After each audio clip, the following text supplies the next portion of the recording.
Welcome to Journaling with Nature, the podcast for those who want to turn curiosity into wonder, a pencil sketch into a rabbit hole of discovery, a moment of stillness into a life full of joy. I'm your host, Bethan Burton. Let's open the pages of our nature journals and explore this world together.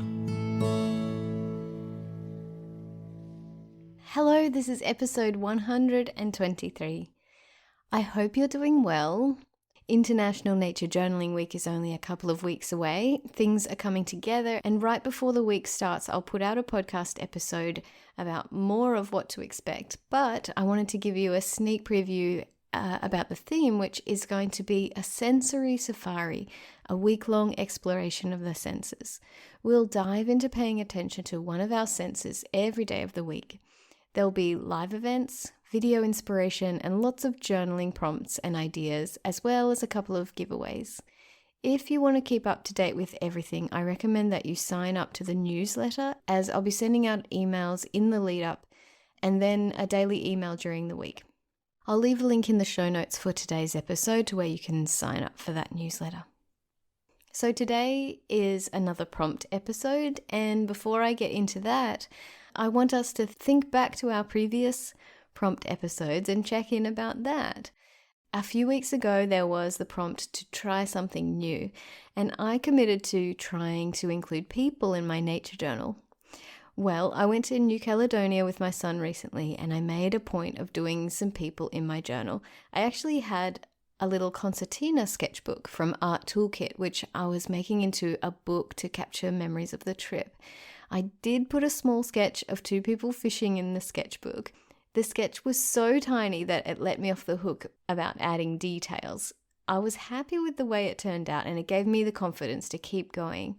And then we were on the beach in Noumea one afternoon, and I got out my watercolors and I started putting down really washy, quick watercolor sketches of people around us. I was quite happy with how it was going until my 6-year-old came up behind me. He leaned over my shoulder and he said, "Why are you so bad at that?"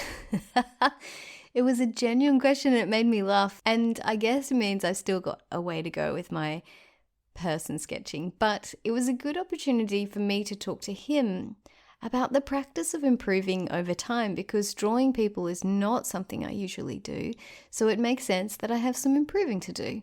And my son has a tendency to want to do things perfectly right away, and he gets stressed about when he can't be perfect. And so I was able to explain to him about starting where I was with my level of drawing people and watching things improve over time. So that was a good lesson for him, and a bit of humbling for me. After that happened, that same afternoon, I'd filled up my page with people and I packed up my gear, and we were still on the beach in Noumea, and a man came along and he walked out into the reef and he took out a spear and he looked around for a while, and then he went into the water and he pulled out an octopus, really big. Then he put it in a bag and he left.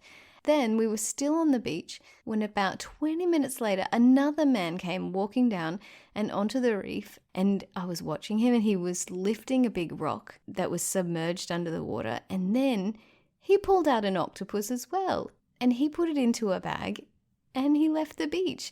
I was watching both of these events, and to me it was just such a big thing, but for them it was just normal life. I wish I'd had my watercolors out at that point to capture those events in my sketchbook, but sadly I missed it.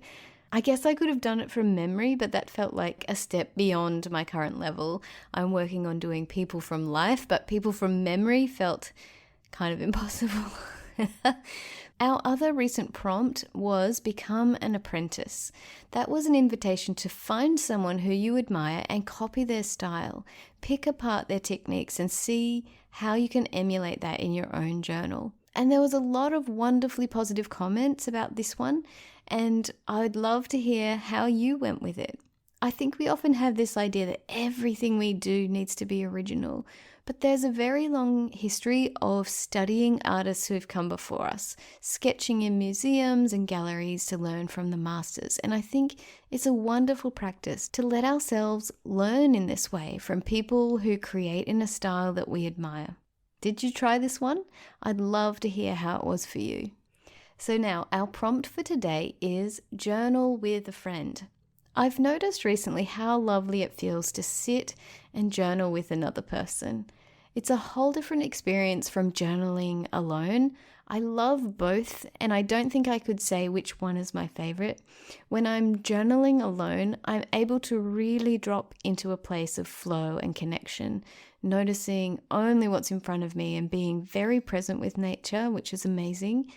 And when I'm journaling with a friend, it feels different again. Maybe there's less time in that flow state as we're chatting and discussing other things, but also it's a form of connection, and nature is such a great thing to explore together. Is there someone in your life that you could invite to spend some time journaling with you? It could be a family member or a friend. My guest from last time, Jamie Solomon, talked about how she incorporates nature journaling into her family time when her family goes to the park or on holiday. It could be that you go outside and spend time in nature with someone and you're journaling and they're just sitting with you. It's still a really wonderful way to engage with and share nature with another person. Maybe some of your nature observations will interest them and maybe they won't. But you still have a shared moment of connection with another person, and there are huge benefits to that for all areas of your mental and emotional and physical health. We're healthier and happier when we're connected with others. I always feel that. I wonder if you feel that too. Another great thing about journaling with others is that your curiosity kind of feeds into theirs, and you can dive into nature mysteries and work through them together. It's a wonderful thing to share your awe at something that you've seen in nature and see the same awe on the face of another person. I hope you take up this invitation to journal with a friend this week. Let me know how you go. Send me a note either on my website or on social media. I'd really love to hear from you. Thank you so much for listening. See you next week.